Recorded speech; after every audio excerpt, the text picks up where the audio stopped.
Hej, hjertelig velkommen til Verklighets.fo. I dag så var det dette flotte huset.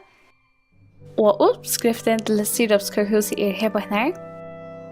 Du skal bruke 625 gram mjøle, 200 gram sukker, 200 gram smøre, 125 gram myrkosirup, 1,4 dl roma, 1 teskøy av natron, 1 teskøy av kanele, 1 teskøy av kardemomme, 1,5 teskøy av pipere, 1,5 teskøy av ingefær, og så 1,5 teskøy av nellikum.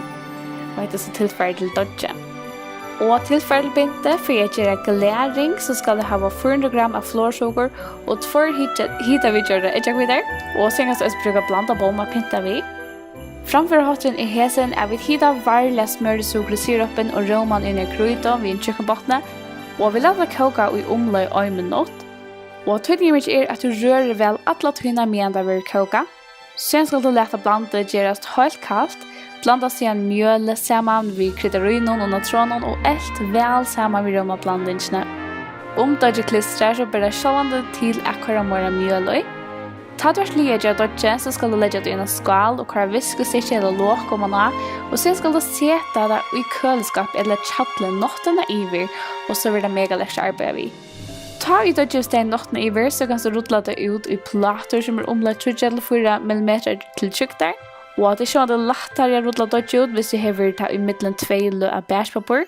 Og jeg vil vimele ikke næste fornøy vid dodge, til at hvis det næste fornøy vid det, så blir det høyt, og vi nesten utgjørligt at arbeider vi og ser klistrot. Så igjen så legger du minstre om man og dodge, og skjer varlig etter ved en kvøstenknive, og du kan skjøre vinduer i horer, akkurat som du har ho til, akkurat som du har ho at designet eller snidger etter huset. Og ta der sliver så legger du dodgeplattene av bakeren og skuffene og setter den midt i ovnen av baker om 20 minutter og 200 grader. Og for å lyme huset sammen så smelter vi sukker ved lysende smør i, smelter en teskje av margarine eller sukker av pannene og strøy 2-3 dl av sukker av pannene. Hita panna så varlig og lett sukker bli til karamell, dyppa seg sujene og kjøldrene av husen i karamelle og lyme sammen. Tilber også sitte krukker og anna stola hos noen inntil karameller tottna. Og så kan så pinta vi glæring og gjøre minstre huset og køkkener og køra bomma og pinta som du har til.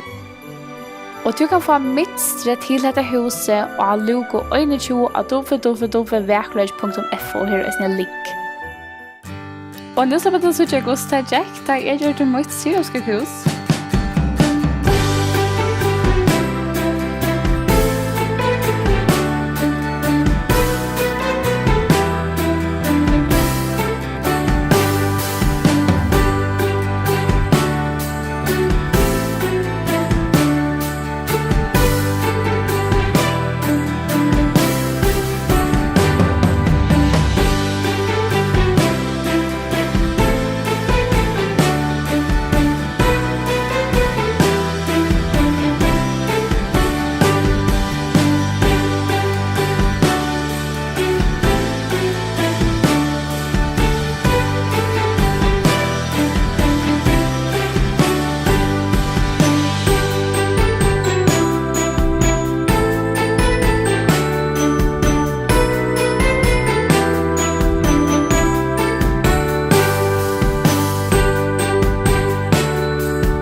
Haldi avildja vi inntil jólar dik fönn, der klokkan 6 åpna vi en nødja logo av verkleidje.fo. Heima sine dove verkleidje.fo.